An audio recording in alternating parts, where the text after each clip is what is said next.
The most important thing is preventing them so that they don't happen. How do we do that? As the baby is growing, you need to ensure the environment is safe for the babies. How do we make the environment safe for these little children? For example, you can do by not having access to these children to the balcony areas which is locked and latched properly, and don't keep any chemicals or burning things within their reach, and have a safety locks to all these, even including the medicines, safety locks to all these medicines and the chemicals.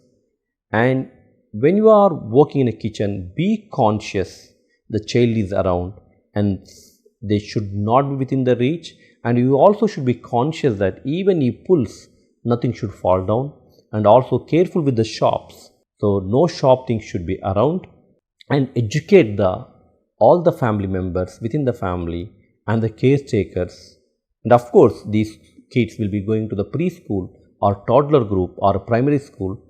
The teachers and the caretakers should also aware of all safety measures.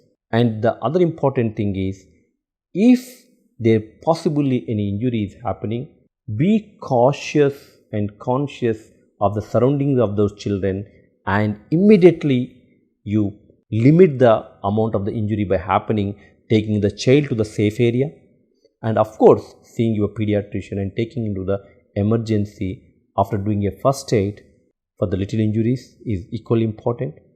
So the other important thing is, when you take these kids travel on the road, then taking the safety measures like using the car seats with the belt does help them.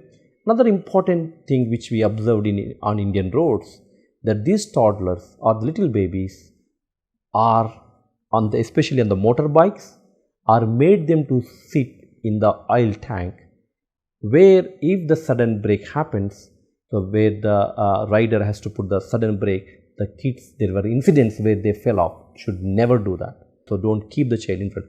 And the another thing you see in the scooters, in front of the rider, sometimes the child stands, and again we see these kids having a serious accidents.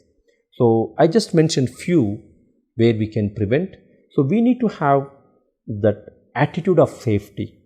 We need to be conscious. No adult, no parent, no caretaker want their children to be injured. It's completely non-intentional, and they feel guilty, and of course it can cause serious injury to the child. So be conscious and cautious about these injuries, and ensure that such safety environment is created for those children at home, at play area, and also to the schools or play groups they go to. Thank you.